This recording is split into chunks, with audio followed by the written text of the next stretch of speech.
I have no idea why the bank hired me. Apart from a warm body and pulse, I didn't have a thing to offer Fernie-Ho Savings. They didn't have much to offer me either. Unless, of course, you count never-ending boredom and the $9.65 an hour entry-level tellers make.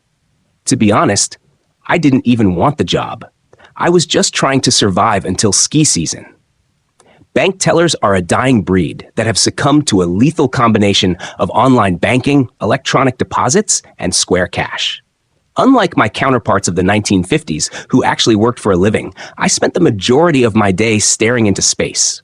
Occasionally, a waitress would come in with a wad of cash and $234 in loose change she collected from tips. Once in a while, a kid would want to cash in his piggy bank, but that was about it. This wasn't the first boring job I've had. I've worked dozens of dead-end gigs while working my way through college. I've counted ball bearings, patrolled Six Flags parking lots in a chicken costume, watched paint dry, and inspected plastic tubing. At least with those jobs, I was doing something.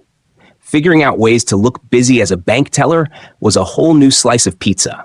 Unlike my abbreviated career at 3 Mile Island, we weren't allowed to sleep on the job. We couldn't read, eat, surf the internet, or talk on the telephone between clients.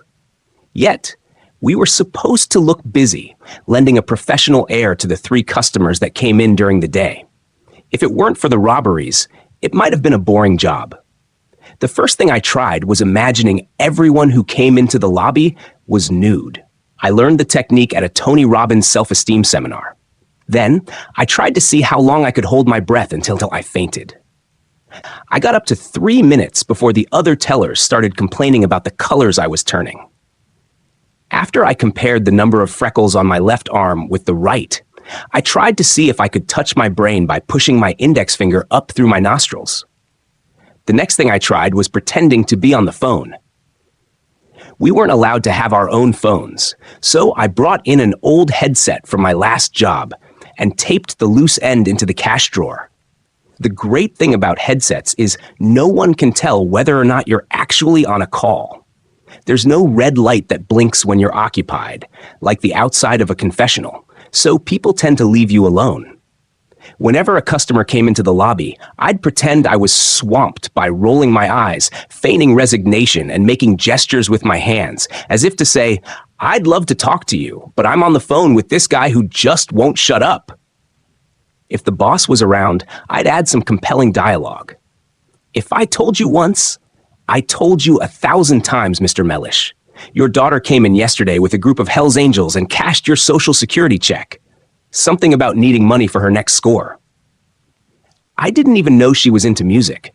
Later, I discovered I could fill up hours simply by walking around, glaring at a clipboard. People naturally assumed that I was buried in paperwork. A friend of mine told me whenever he wanted to look busy, he'd walk around with a gallon of paint and a brush.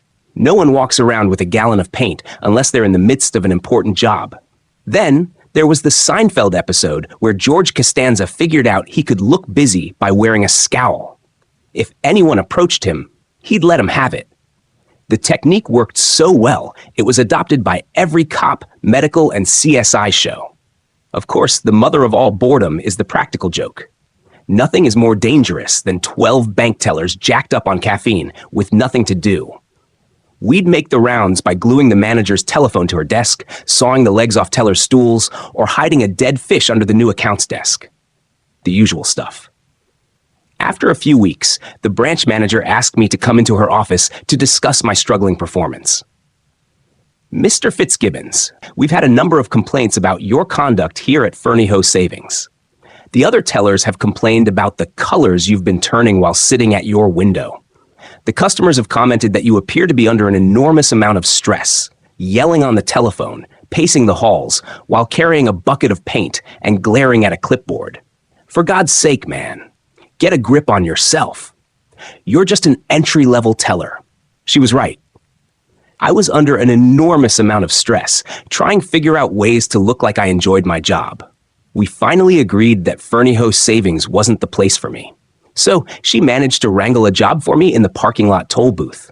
I'll probably be bored there too. But at least I wouldn't have to pretend. Besides, I want to see how far I can stretch open my mouth before something pops.